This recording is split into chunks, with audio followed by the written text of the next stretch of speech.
안녕하세요. 법무법인 네임파트너스 이승재 변호사입니다. 네, 안녕하세요. 이수정 변호사입니다. 최근 전국이 전세 사기 사건으로 떠들썩합니다. 얼마 전에는 전세 사기 범행에 가담했던 피해자들이 검거가 되었는데 그 중에는 공인중개사도 포함되어 있었다고 합니다. 공인중개사는 전세 사기 범행으로 취득하는 금액 중에서 아주 일부에 해당하는 금액만 수익금으로 받았을 것인데요. 그렇다고 하더라도 방조범이 아닌 공범으로 처벌될 가능성이 높습니다.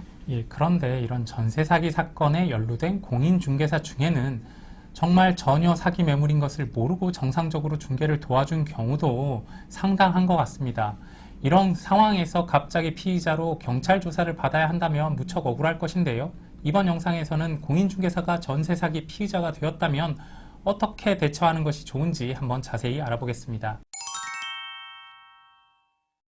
공인중개사가 전세 사기 사건에 연루되었다면 사기죄의 적용을 받게 됩니다.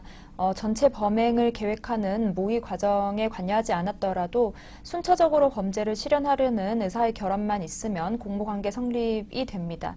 따라서 전세 사기 범행의 일부를 담당했다고 판단된다면 사기죄 공범으로 처벌받을 수 있습니다. 예, 이렇게 사기죄가 적용되면 10년 이하의 징역 또는 2천만 원 이하의 벌금에 처해지게 되는데요.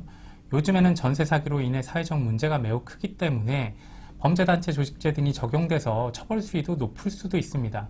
그리고 매물을 중개하는 과정에서 초과 수수료를 받았다면 공인중개사법 위반죄도 적용돼서 1년 이하의 징역 또는 1천만 원 이하의 벌금에 처해질 수도 있고 공인중개사 자격에도 문제가 발생할 수 있습니다.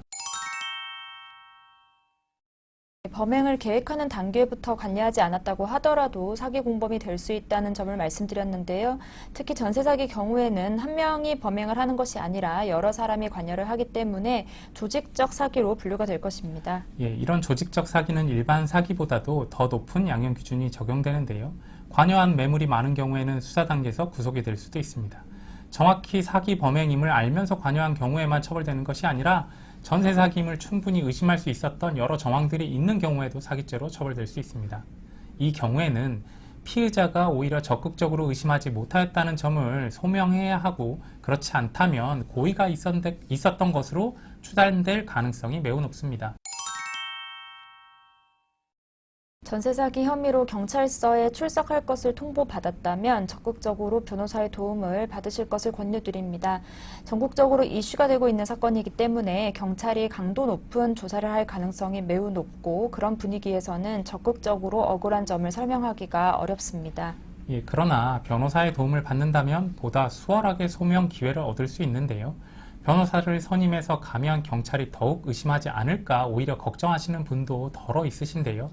그러나 변호사를 선임해서 함께 조사를 받는 것은 법적으로 보호가 되는 정당한 방어권 행사이므로 전혀 걱정하지 말라는 말씀을 드리겠습니다. 네, 공인중개사로서의 업무를 하였을 뿐인데 전세 사기 사건의 공범이라는 의심을 받게 된다면 무척 마음이 무거우실 것 같습니다. 억울하게 형사처벌을 받는 상황이 없으려면 사건 초기부터 면밀한 대응이 필요합니다. 오늘 영상 도움 되셨길 바라고요. 구독과 좋아요도 부탁드릴게요. 감사합니다.